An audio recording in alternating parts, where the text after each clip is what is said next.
This is how I'd break into a supply chain job if I had to start from scratch today. I'm Mark Potts. I've spent over a decade in supply chain, working my way from managing warehouse teams at Amazon to leading major accounts and optimization projects. And to be frank, I stumbled into this career completely by accident. If I could go back and do it all over again with what I know now, I'd do it differently. I'd take a smarter route, one that would get me to where I'm today way faster and without nearly as much trial and error. So let me walk you through exactly what I would do. First, let me clear something up about supply chain that most people might not realize when they're starting out. Supply chain isn't one job. It's not even just a few jobs. It's this massive industry that you're already taking advantage of. That phone in your hand, supply chain got it there. The coffee you had this morning, supply chain. That chair you're sitting in right now, you guessed it, that's the supply chain. And here's something I really enjoy about it. You're not stuck doing the same thing every day. During my career, I've been an operations manager, a continuous improvement specialist, a project manager, a logistics manager, and most recently, I just moved over into commercial sales, managing some of our largest accounts. It's been quite a ride, learning all these different things and becoming what I would call a well-rounded supply chain leader. When I first started, I had no idea about any of this. I was a college student who thought I'd end up in sales somewhere, truthfully. Then I ran into some Amazon recruiters at a career fair, got an interview, and boom, I was thrown into managing a team of 50 in a massive fulfillment center. That's where things started to click for me. Watching how it all worked behind the scenes, making sure customers get their products on time and in full, that's where it all started. Knowing what I know now, here's exactly how I'd approach breaking into supply chain today if I were starting fresh. Step one, I'd get my foot in the door at a place like Amazon or a similar logistics operation. Getting a job there is super easy. Almost everyone who applies gets hired. That's just the truth. These companies are always hiring and they're always great places to learn the ropes. You start on the shop floor so you can see how things actually work. By doing this, you'll understand the flow of goods, the pressure points, and the bottlenecks involved. This hands-on experience is invaluable. Truthfully, I learned more in my first 3 months at Amazon than I did in 4 years of college. But here's where my approach would change. While I was working that entry-level role, I'd immediately start getting certified. I'm talking about real certifications that actually mean something to employers. Things like PMP certification for project management,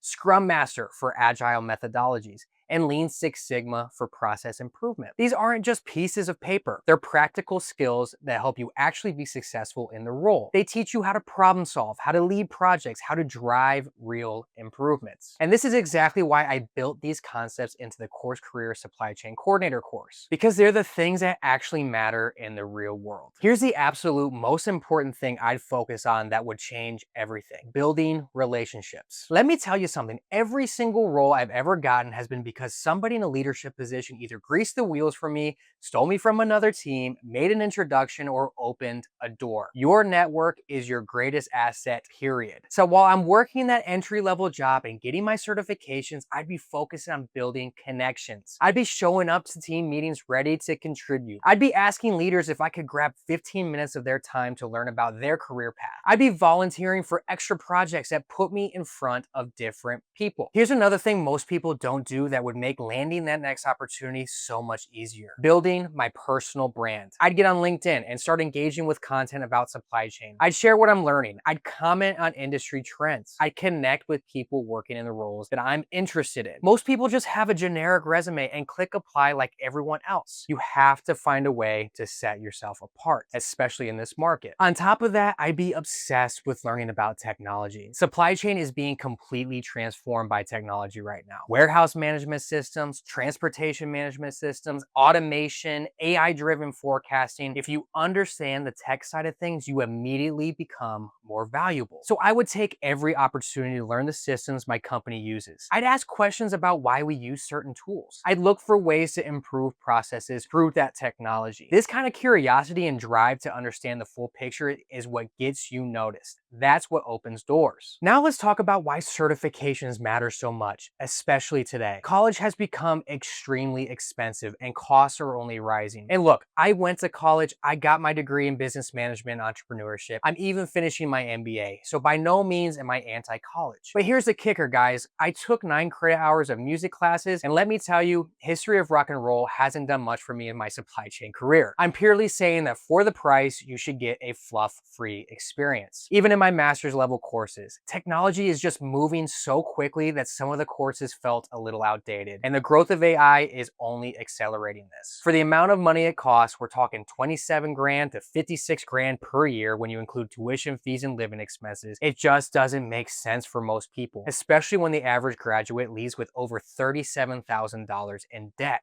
Certifications are a different path. They're focused. They teach you exactly what you need to know, help you build real skills, and give you credentials that show employers that you're job ready. And the best part is you can get certified and start working while your friends are still sitting in lecture halls cramming for finals. So let me break down the actual roadmap I'd follow if I were starting today. First, learn the technology. Get comfortable with the tools and the systems that drive supply chain operations. Number two, learn how to problem solve. This is huge. Supply chain is all about identifying issues and finding solutions quickly. Number three, get experience communicating effectively. You need to be able to talk to warehouse workers, executives, customers, and vendors. Communication makes or breaks you in this field. Fourth, get certified to set yourself apart from the crowd. Show your employers that you're serious and you've put in the work. And number five, build your network relentlessly. Go to job fairs, connect with people on LinkedIn. Don't be afraid to reach out and ask for advice. People want to help. When it comes to actually landing that first role, most people do it all wrong. They send out 100 applications with the same generic resume and hope something sticks. That's not really a strategy. That's just playing the lottery. Here's what I would do instead. When I find a company I'm interested in, I'd research who works there. I'd find someone on the supply chain team, connect with them on LinkedIn, and send them a message. Something like, hey, I saw you're hiring for supply chain coordinator role. I'd love to learn more about the team and what you're looking for in candidates. Most people are actually willing to help if you approach them in the right way. And even if they don't respond, you've now put yourself on the radar as someone who's proactive and genuinely interested. I'd also make sure my resume isn't generic. I try to tailor it to highlight the specific skills and experiences that match what they're looking for, and I include my certifications front and center. Here's something else people should know about supply chain. The earning potential is real. I started my career near 60,000 base plus stock and bonuses when I started my career at Amazon, and then in less than 10 years, I've more than doubled that, now making well into six figures. And that's not the ceiling. You got VPs in supply chain that are pulling $300,000 or more. The growth potential is huge if you're willing to put in the work and continuously level up your skills. But for me, it's not just about the money. It's about the quality of life too. I work from home most days.